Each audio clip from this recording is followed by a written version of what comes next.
ఏ పండగ అయినా సరే దసరా అంటే చాలా ఖర్చుతో కూడుకున్నది, సంక్రాంతి అంటే చాలా పిండి వంటలన్నీ చేయాలి. కానీ శివరాత్రి పండగ అంటే కొత్త బట్టల గురించి ఎవరు ఆలోచించరు. శివరాత్రి పండుగ జరుపుకోవాలంటే చెంబడు నీళ్లు, బిల్వపత్రం ఉంటే చాలు.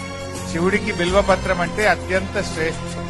ఆ బిల్వపత్రంతో శివుడి విగ్రహం పైన పెట్టి మనసు నిండా శివుణ్ణి స్మరిస్తూ ఆ చెంబడి నీళ్లతో అభిషేకం చేస్తే ఆ శివరాత్రి పండుగ అద్భుతంగా జరుపుకుంటాం మనం. శివరాత్రి అంటే ఉపవాసం, ఏం అవసరం లేదు. అంటే మనసు నిండా శివుణ్ణి స్మరిస్తూ డే అంతా అంటే పొద్దుందాకా ఉపవాసం, సాయంత్రం అంతా రాత్రంతా జాగరణ. ఇది శివరాత్రి ప్రత్యేకత.